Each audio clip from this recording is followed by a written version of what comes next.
নেপালে চোখ দেখাতে গেলে কাটো আজিমগঞ্জ লাইন হয়ে কলকাতা রাধিকাপুর এক্সপ্রেস ধরে প্রতিদিন হরিশ্চন্দ্রপুরে ভোরবেলায় নেমে যান। ভোরবেলায় হরিশ্চন্দ্রপুরে 4:25 নেমে যাবেন। এখানে 13:135 নম্বর ট্রেনের টাইম টেবিলটা দেখে নেবেন। হরিশ্চন্দ্রপুরে 4:25 নামার পরে আবার 5:50 যোগবাণী এক্সপ্রেস পেয়ে যাবেন। যোগবাণী এক্সপ্রেসে চেপে যান, ওখানে দিয়ে ওটা কাটিয়ার হয়ে যোগবাণী চলে যাবে। এই রাধিকাপুর এক্সপ্রেসের সালারে টাইম হচ্ছে রাত্রি 11:36। খাগড়াঘাটে ডেটটা বদলিয়ে 12:04 AM, আজিমগঞ্জে 12:25 AM, জঙ্গিপুর রোডে 1:18 AM এবং নিউ ফারাক্কায় 3টে AM। এই ভিডিওটা প্রচুর হারে শেয়ার করুন যাতে অনেক লোকের সুবিধা হয়। 8:30টার দিকে কাটিয়ার ঢুকে যাবে, তারপরে 10:50 যোগবাণী স্টেশন। যোগবাণী স্টেশনে ফুট ওভারব্রিজ পাস করে যাবেন, দিয়ে স্টেশনের মেন গেট দিয়ে বাইরে বেরিয়ে প্রচুর ছোটো গাড়ি দাঁড়িয়ে থাকবে। সেই ছোটো গাড়িগুলো রিজার্ভ করতে পারেন, তাতে অনেক বেশি খরচ হবে, অস্বাভাবিক পয়সা নেই।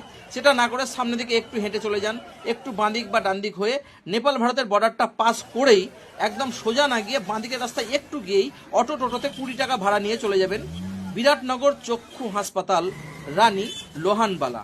এইটা বলে অন্য হাসপাতালে যাবেন না, ওরা অনেক কনফিউজ করে। এই হাসপাতালের মেন গেটে একটু সামনে ঢুকে ডান দিকে একবারে কর্নারে গিয়ে 40 টাকা দিয়ে রেজিস্ট্রেশন করুন। ভারতীয় টাকা 40 এবং নেপালি টাকা 60 টাকা। 300 টাকার রেজিস্ট্রেশন হয়, সেটা করবেন না। পরিষেবা প্রায় একই।